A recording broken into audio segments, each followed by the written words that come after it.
The flames rose high into the night sky above. Varys for as Kang Ji-hoon crawled through the burning wheat fields he had planted with his own hands 3 seasons ago. His ears rang from the explosions that had torn through the colony just minutes before, and his eyes burned from the smoke that now covered everything like a funeral shroud. He could hear screaming in the distance, but the sounds grew fewer with each passing moment. The Vara Syndicate had come without warning.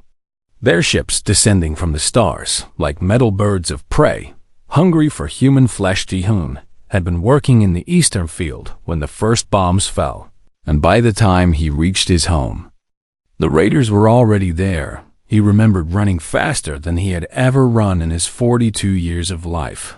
He remembered his wife, Myrae, standing in the doorway with a farming tool raised above her head, ready to fight creatures 3 times her size. He remembered the way she looked at him one last time before the plasma bolt struck her chest. Now she lay still on the ground before their burning home, and Ji-hoon could not make his legs carry him to her side. His children were gone. Soyeon, his daughter of 7 years who loved to sing while she helped him plant seeds, had been dragged away by a massive Torvan mercenary Doyeon. His son of only 4 years, who still asked to be carried on his father's shoulders, had been thrown into a transport cage like an animal. Ji-hoon had tried to stop them. He had thrown himself at the raiders with nothing but his bare hands and a desperate father's rage.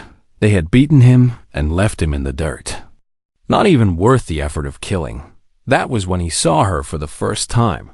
The Catherine Huntress stood tall and proud amid the destruction, her scaled skin gleaming purple and silver in the firelight.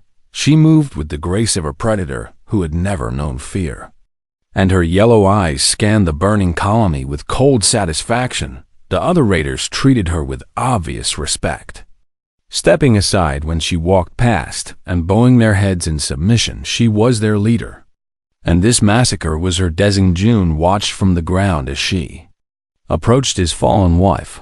The Huntress looked down at Myrae's body with an expression that might have been curiosity or might have been contempt. Then she drew a long blade from her belt, a curved weapon with strange symbols carved into the metal, and drove it into the earth beside Myrae's head. A marker, one of the other raiders said in broken human speech. The matriarch Sivalith marks her finest kills. Sivalith. Ji-hoon burned that name into his memory as the Huntress turned and walked away without a second glance to her. His wife was nothing more than a trophy, a moment of sport barely worth remembering to her.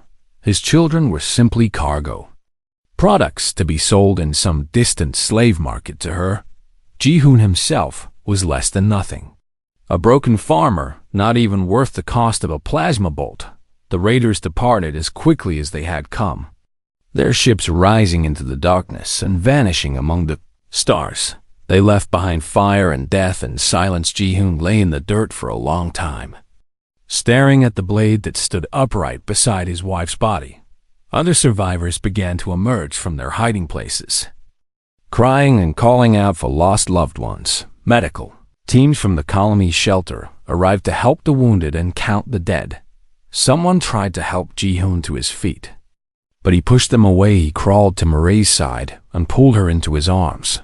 She was already growing cold, and her eyes stared at nothing. But he held her anyway and whispered all the things he should have said when she could still hear them. He told her about the day they met, when she laughed at his clumsy attempt to impress her at the harvest festival. He told her about their wedding night, when they promised to build a life together on this distant world. He told her about the moment Soyeon was born, and then Doyeon, and how each time he thought his heart could not hold any more love until it did. He told her he was sorry he could not protect her. He told her he was sorry he could not save their children. He told her would find them and bring them home. The colonial authorities arrived by morning to document the attack and identify the dead. They counted 47 humans killed and 63 taken as slaves. They recorded the names of the victims and sent messages to distant family members with the terrible news. They told the survivors that rescue operations were impossible because the Vara Syndicate operated in lawless space beyond any government's reach. They said the Taken were gone forever and that the survivors should focus on rebuilding. Jihoon listened to their words and said nothing. He buried Myri beneath the old tree where they used to sit together and watch their children play. He placed a simple stone marker above her grave with her name carved in Korean characters. Then he returned to the place where Sivillith had left her blade and pulled it from the earth. The weapon was heavier than he expected, made from some alien metal that seemed to drink in the light. The symbols on its surface meant nothing to him, but he studied them carefully and memorized every line and curve this blade would lead into its owner. One of the colonial officials found him standing there with the weapon in his hands. You should leave that for the investigators, the official said. It might help them identify the raiders. I already know who she is, Jihoon replied. Her name is Sivillith, and she is a Kethray Huntress of the Vara Syndicate. The official shook his head sadly and placed a hand on Jihoon's shoulder. Even if that is true, there is nothing you can do, he said. The Syndicate is too powerful, and she is too far beyond our reach. Jihoon looked at the man with eyes that had changed overnight from those of a gentle farmer to something harder and colder. You are wrong, he said. I am going to find her, and I am going to kill her, and I am going to bring my children home. The official stepped back, perhaps seeing something in Jihoon's face that frightened him. That is impossible, he whispered. You are just a farmer. Jihoon turned away and began walking toward the spaceport at the edge of the colony. She thinks the same thing, he said without looking back. That is why she let me live within a week. Kang Jihoon disappeared from all colonial records. His name was removed from the census. His property was marked as abandoned, and the authorities assumed he had died from his injuries or wandered into the wilderness to end his own suffering. They were wrong. In the darkest ports of the galaxy, in the lawless stations where criminals gathered and secrets were sold, a human began asking questions. He asked about the Vara Syndicate and the Kethray, who led their raiding parties. He asked about the slave markets and the routes the traders used. He asked about a huntress named Sivillith, who marked her kills with a curved blade. Most who heard his questions laughed at the foolish human with his impossible quest. Some tried to rob him or sell him to the very slavers he sought. A few, perhaps seeing something familiar in his eyes, gave him answers. The hunt had begun. The ship crashed on Varus 4 just as the sun was rising over the eastern hill. Sivillith pulled herself from the wreckage with burns on her scales and fury in her heart, her yellow eyes scanning the empty landscape for any sign of threat. The navigation system had locked her out the moment she activated the engines, sending her on a course she could not change to a destination she did not choose. Now she stood in a field of wild grass on a world she barely remembered, surrounded by nothing but silence and the morning wind. Then she saw the grave markers. 10 stones stood in a row at the edge of the field, each one carved with Kethray symbols. She recognized 9 of the stones bore the names of her hunters, the ones who had fallen to the farmer over the long years of his hunt. The 10th stone was blank, waiting for a name that had not yet been written. Sivillith understood then where she was and why she had been brought here. This was the place where her raid had begun 15 years ago. This was the place where she had killed a human woman and taken her children. This was the place where she had left a broken farmer in the ashes and thought nothing more of him. And this was the place where she would die. You, King. The voice came from behind her, and Sivillith spun to face the human who had destroyed everything she built. Kang Jihoon stood at the edge of the field with the morning light at his back, his face calm and his hands empty. He was older now than the man she had dismissed all those years ago. His hair touched with gray and his skin marked with scars, but his eyes were the same, filled with a patience she had never understood and could never match. Behind him stood two younger humans, the woman Sivillith recognized as her former slave, the child she had taken and raised to serve. The man was a stranger, but he had the same stubborn jaw and the same dark eyes as the farmer. These were Ji-hoon's children, grown now and standing with their father at the end of his long hunt. "I am here," Sivillith said, forcing strength into her voice. "As you planned." "Yes," Ji-hoon agreed. "You have taken everything from me," the matriarch continued. "My hunters, my compound, my empire. You took everything from me first," Ji-hoon replied. "I simply returned the favor." Sivillith bared her fangs in what might have been a smile or might have been a snarl. "Then finish it," she said. "Kill me and be done with this." But Ji-hoon shook his head. "Not yet," he said. "First you will understand something." He walked toward her slowly, his movements unhurried despite the danger she still posed. "You asked me once how a simple farmer became a killer of Kethrai," he said. "I told you that grief taught me patience. But that was not the whole truth." He stopped a few paces away from her and looked into her yellow eyes. "Grief taught me that some things are worth any price," he said. "My wife is buried here, in this soil, beneath that tree where we used to sit together." He pointed to an old tree at the edge of the field, its branches spreading wide over a simple stone marker. "She should see this end," Ji-hoon said. "She should know that her children came home and that the creature who killed her paid for what she did." Sivillith laughed, though there was no humor in the sound. "Sentiment," she spat. "You brought me across the galaxy for sentiment.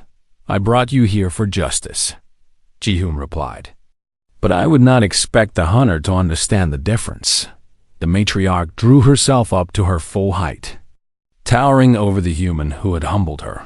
"I am still Kethri," she said.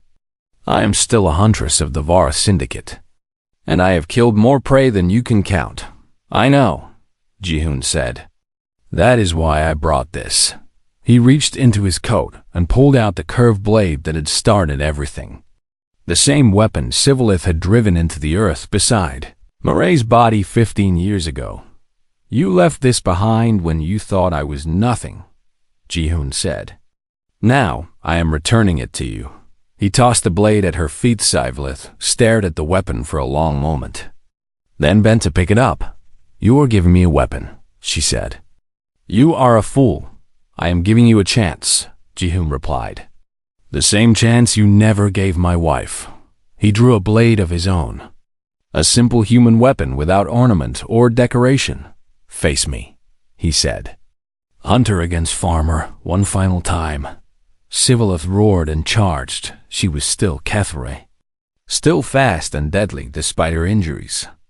Her blade flashed through the air in patterns that had killed hundreds of victims across a dozen worlds. But Ji-hoon was not like her other prey. He did not try to match her speed or her strength. Instead, he moved with the patience of a man who had spent 15 years preparing for this single moment. He stepped aside when she lunged and let her momentum carry her past him, blocked when he had to and dodged when he could. He waited for the opening he knew would come. Sivillith grew frustrated as her attacks failed to connect. She was not used to prey that refused to die, and her injuries were slowing her down. She made a wide slash aimed at Ji-hoon's throat, putting all her remaining strength behind the blow. Ji-hoon ducked beneath the blade and drove his own weapon into her chest.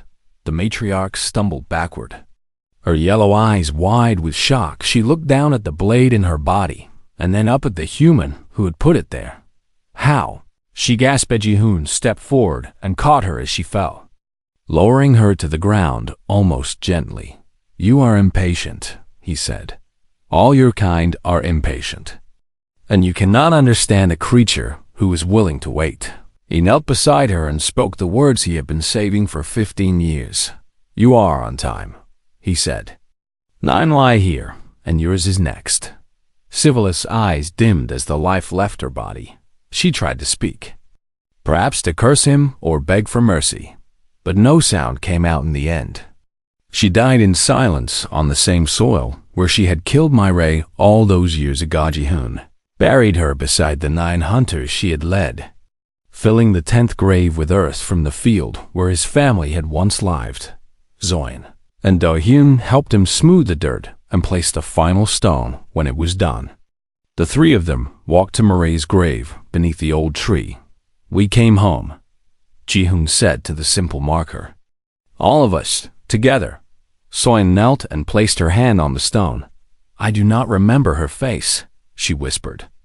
"I tried so hard to forget, and now I cannot get it back." Ji-hoon knelt beside her and put his arm around her shoulders. "She had your eyes," he said, "and your laugh and your courage." Do-hyun joined them, and the family sat together in the morning light. "What happens now?" he asked. Ji-hoon looked out over the field where he had once planted crops and raised his children. "Now we rebuild," he said.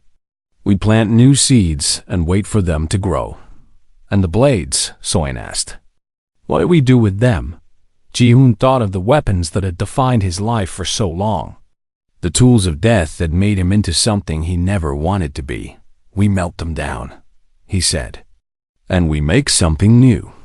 5 years later, Ji-hoon sat on the porch of a farmhouse built on the same ground where the old colony had stood. His grandchildren played in the yard, chasing each other through rows of vegetables that grew tall and green in the summer.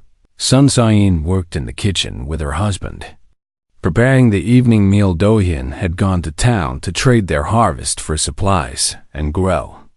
The old Tovan warrior who had taught Ji-hoon everything he knew sat beside him on the porch and watched the sunset.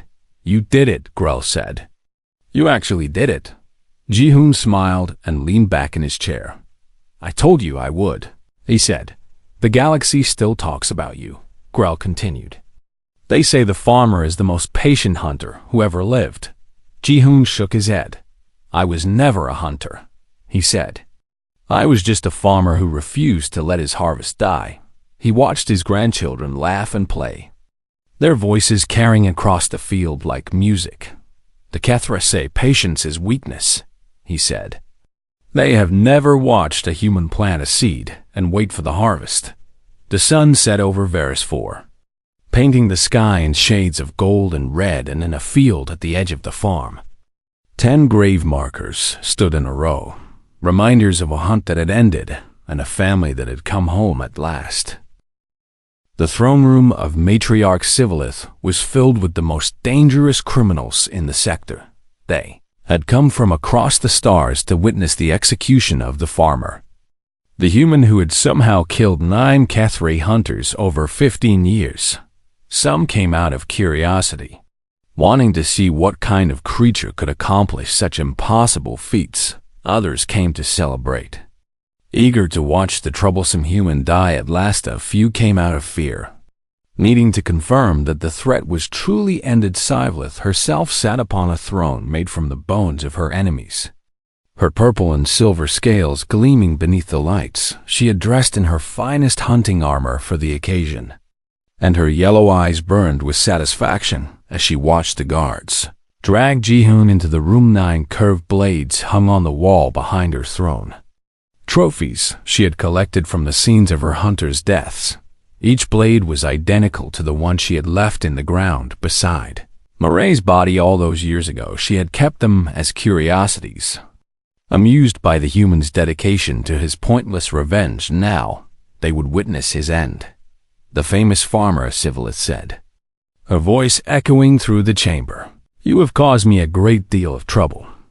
Ji-hoon stood before her with chains on his wrists and ankles, his body bruised from the guard's rough treatment, but his eyes were clear and calm, and he showed no fear as he looked upon the creature who had destroyed his family. "I have caused you exactly the trouble you deserve," he replied. The crowd murmured at his defiance, and several of Scivilith's guards stepped forward with weapons raised, but the matriarch waved them back. Intrigued despite herself, "Tell me," she said, How did a simple farmer become a killer of HFY? Ji-hoon was silent for a moment, as if considering how to answer. You made a mistake 15 years ago, he said at last. You thought grief would destroy me, and it did not, Sivlith asked. No, Ji-hoon said. It taught me patience. The matriarch laughed, a harsh sound that echoed through the throne room. Patience, she repeated. That is your great secret. Your kind does not understand patience, Ji-hoon said. The HFY are hunters who strike fast and move on to the next prey. But I am not a hunter. He paused and let his gaze drift to the 9 blades hanging on the wall behind her. I am a farmer, he continued. And a farmer knows that some seeds take many seasons to grow. Sivlith leaned forward on her throne, her yellow eyes narrowing. You speak as if you have already won, she said, but you stand before me in chains, about to die. I spent 3 years just learning to wait, Ji-hoon said, ignoring her words. 3 years sitting in silence while my teacher told me that the moment would come if I was patient enough. And what moment is that? Sivlith asked. Ji-hoon smiled, and for the first time, the matriarch felt something cold move through her chest. The moment when all the seeds I planted finally bloomed together, he said. He looked at the 9 blades on the wall. You kept them, he said. Good. They amuse me, Sivlith replied. Tokens of your failure. They are not tokens, Ji-hoon said. They are components. He spoke a single word in a language the matriarch did not recognize. The 9 blades on the wall began to glow with a faint blue light. Then, the lights in the throne room flickered and died. The entire compound went dark as the power systems failed, and the hum of the defensive shields faded into silence. Chaos erupted in the darkness as guards shouted and guests screamed. Sivlith rose from her throne and activated the emergency lights built into her armor, casting harsh shadows across the room. Find him, she roared. Kill him now. But Ji-hoon was no longer standing where he had been. His modified restraints had failed the moment the power died. Just as he had designed them to do, he moved through the darkness like a ghost, using the confusion to slip past the guards, who stumbled blindly toward where they thought he should be. 15 years of training had made him silent and deadly, and 15 months of mapping this compound had made him invisible in another part of the compound. Soyeon heard the explosion that followed the power failure. She had been waiting outside a door that she had been forbidden to open for as long as she could remember. Now she pushed it open and found a small room filled with weapons and supplies. A note in Korean was taped to the wall, written in handwriting she almost remembered. For my daughter, it said. Today we fight together. Tears streamed down her face as she picked up a plasma pistol and checked its charge. Then she wiped her eyes and ran toward the sound of battle. Ji-hoon had reached the throne room's main entrance when he heard footsteps approaching. From behind he turned and found Soyeon standing there with a weapon in her hands and fire in her eyes. Appa, she said, her voice breaking on the word. Soyeon, he replied. They stood looking at each other for one precious moment. Father and daughter reunited after 15 years of separation. Then the guards found them, and there was no more time for words. They fought side by side through the corridors of the compound, moving as if they had trained together for years instead of meeting again. Just moments. Soyeon had learned to survive in this place, and that survival had made her quick, and Clover Ji-hoon had learned to kill, and that knowledge made him unstoppable. Together, they carved a path through Sivlith's forces, leaving a trail of fallen enemies behind them.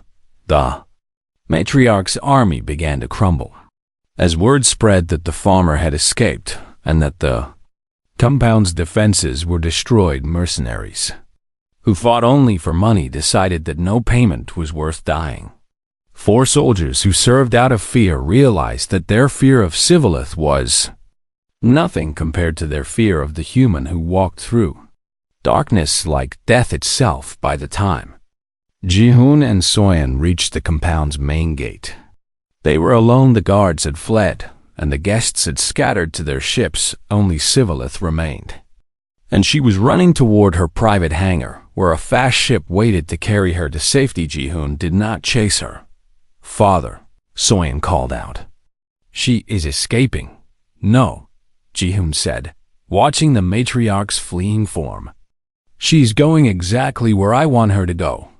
He put his arm around his daughter's shoulders and guided her toward the transport he had arranged months ago. "Her ship has only one destination programmed into its navigation system," he explained. "A place she has never been, but I know very well." "Where?" Soyeon asked. Ji-hoon looked up at the stars above the burning compound. "Home," he said. "She is going home."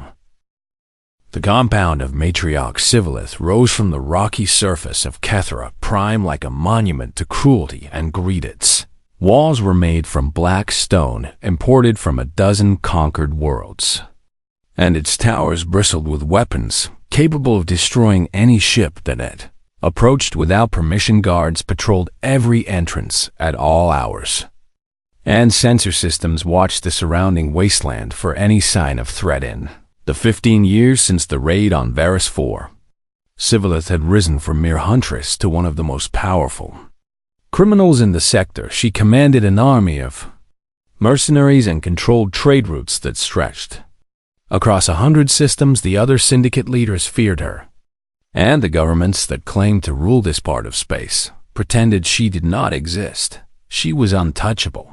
Or so she believed. Kang Ji-hoon arrived on Kethra Prime as a nameless refugee seeking work in the mining camps that surrounded the compound. He took a job hauling ore from the deep tunnels. Back-breaking labor that paid barely enough to survive. His fellow workers were humans and aliens from a dozen different worlds, all of them desperate and forgotten. No one asked questions about his past, and he asked no questions about theirs for 12 months. Ji-hoon worked the mines and watched the compound. He memorized the patrol schedules and mapped the sensor blind spots. He learned which guards were lazy and which were alert, which doors were reinforced and which could be breached, discovered the locations of the power generators and the communication arrays. Most importantly, he confirmed what he had suspected. A young human woman served in Sivillith's private quarters, a slave who had been with the matriarch for many years. The other workers whispered about her sometimes, saying she was beautiful and sad and that she never spoke to anyone outside the compound walls. They said she had been taken as a child and raised to serve, and that she knew no other life. Ji-hoon watched her from a distance whenever she appeared on the compound's outer grounds. She was 22 years old now, a grown woman with her mother's eyes and her father's stubborn chin. She moved with the careful grace of someone who had learned to make herself invisible, and she never looked up from her duties. She did not know that her father watched her, and Ji-hoon did not try to make contact. Not yet. The underground network that helped escaped slaves had warned him about approaching too quickly. If you reveal yourself too soon, Sivillith will learn of it, their leader had told him. She keeps close watch on her property. She is not property, Ji-hoon had replied with ice in his voice. She is my daughter. I meant no offense, the leader said. But you must be careful, or you will lose her again. So Ji-hoon waited and planned, just as Grell had taught him all those years ago. He spent his wages on small components that seemed harmless by themselves, but could be combined into something dangerous. Made friends among the workers and learned which ones could be trusted and which ones sold information to the compound guards. He planted caches of weapons and supplies in hidden locations around the compound, places he could reach when the time came. After 12 months of preparation, Ji-hoon was ready for the final phase of his plan. He allowed himself to be captured. The bounty on the farmer had grown large over the years as Sivillith offered rewards for information about the human who had killed 9 of her hunters. Ji-hoon spread whispers through the mining camps that a human matching that description had been seen in the area. Then he made sure the compound guards found him. They came for him in the night. A dozen armed Kethray who dragged him from his bed and bound his hands with energy restraints. They beat him when he struggled and laughed when he fell. The mighty farmer, their leader, sneered. You do not look so dangerous now.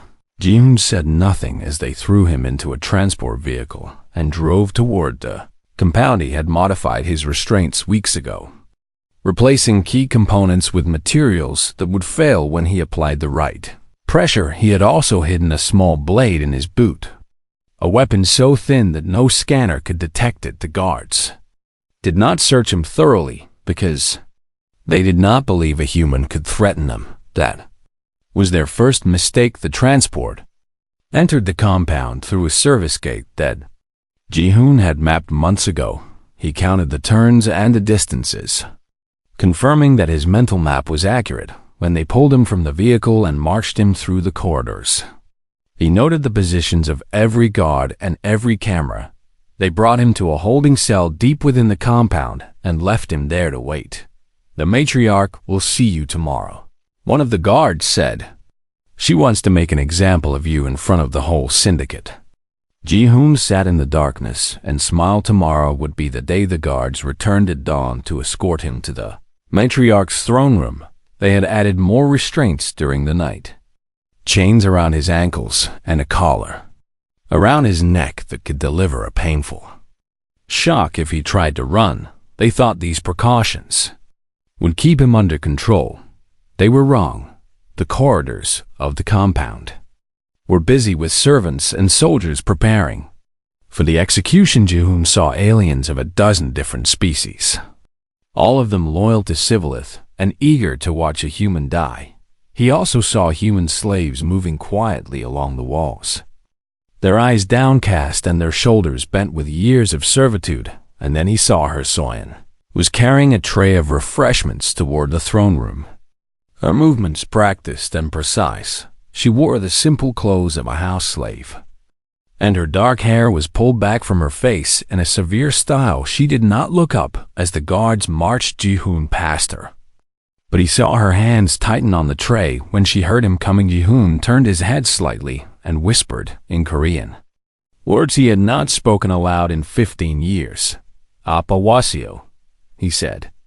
Dad is here. Soyeon froze for just a moment, her whole body going rigid with shock. Then she continued walking as if nothing had happened, her face as blank as ever.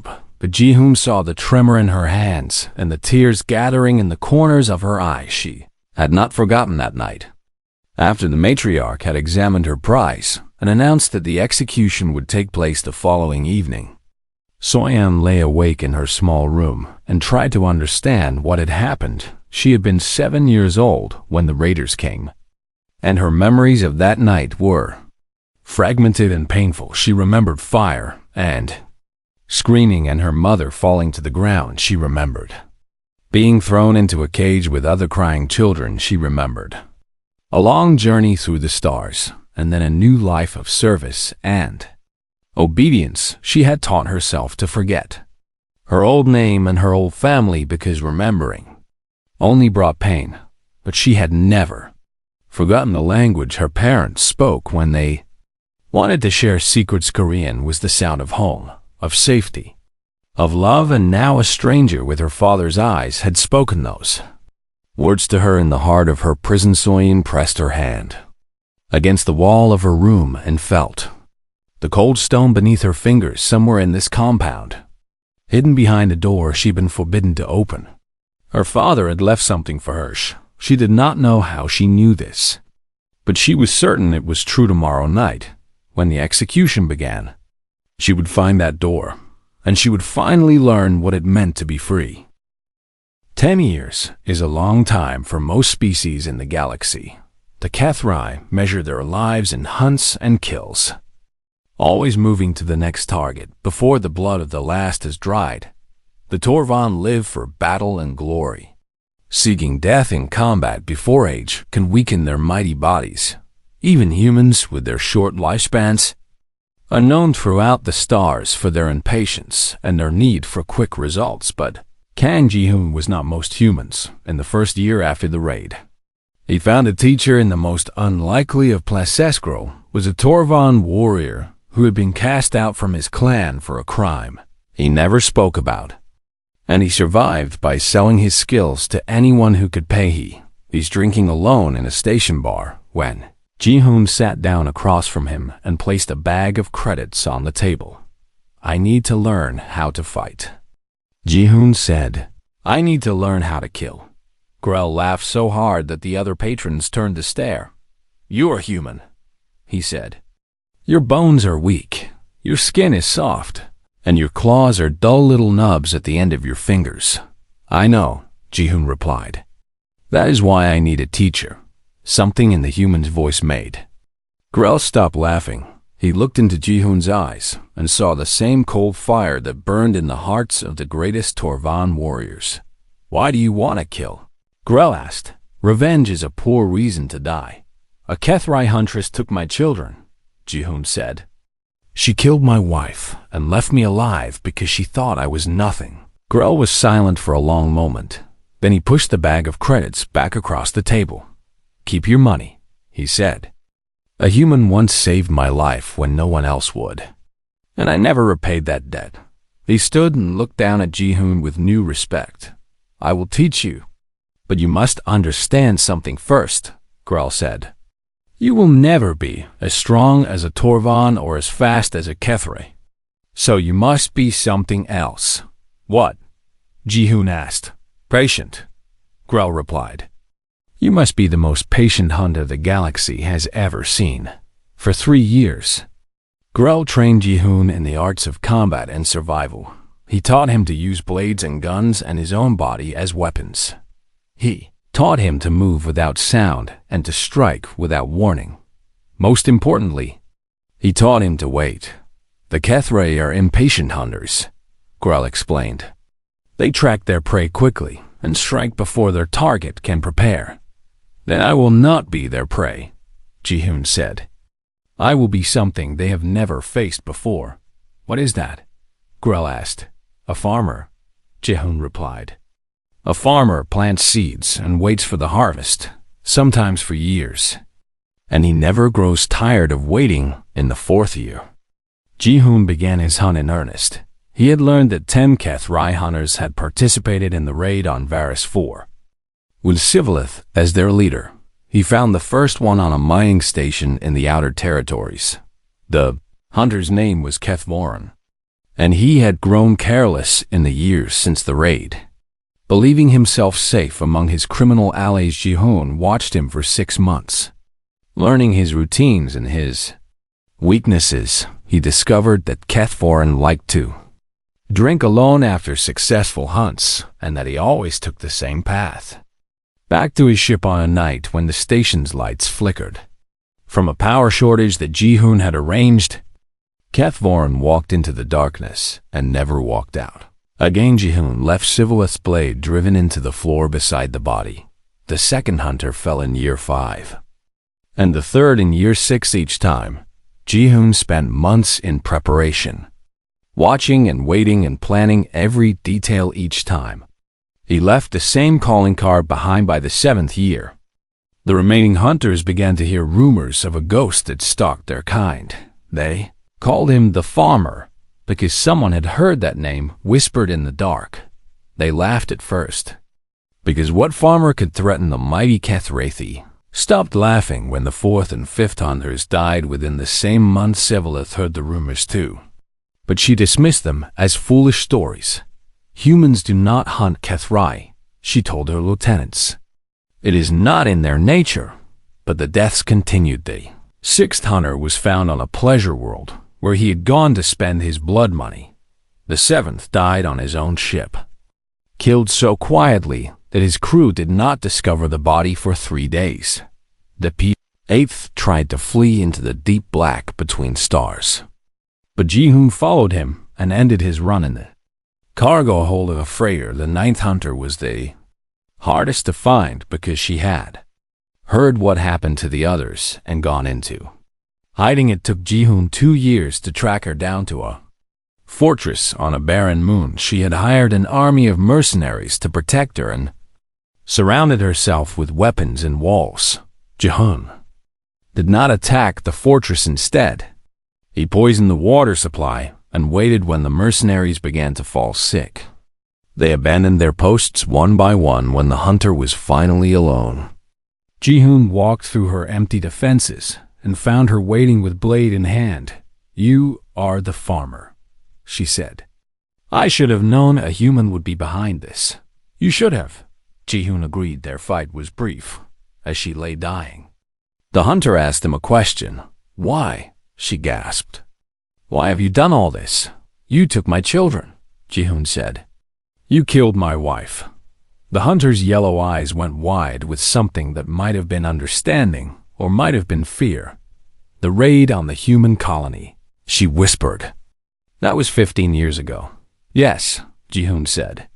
"And I have not forgotten a single day." He left Sivillith's blade beside the 9th body and walked away. 9 hunters had fallen, and only one remained. Ji-hoon had saved Sivillith for last because she was the leader, the one who had ordered the raid and marked his wife as a trophy. He had also saved her for last because he needed time to find his children. The trail had led him across 100 worlds and through 1,000 dark places. He had learned that Doheen was sold to a mining operation in the 7th year, and that the boy had escaped during a worker uprising. 3 years later, Ji-hoon found his son working on a transport ship under a different name, grown into a young man who barely remembered his father's face. Their reunion was quiet and full of tears. Do-hyun told his father that Soyeon had been sold separately and that he had never learned where she went, but Ji-hoon had already discovered the truth. Sivillith had kept one human slave for herself all these years, a personal servant who attended to the Huntress in her private compound. The slave's age matched his daughter's exactly. Soyeon was alive, and she was with the very creature Ji-hoon had sworn to destroy. The final hunt would begin soon, and this time, Ji-hoon would not be alone.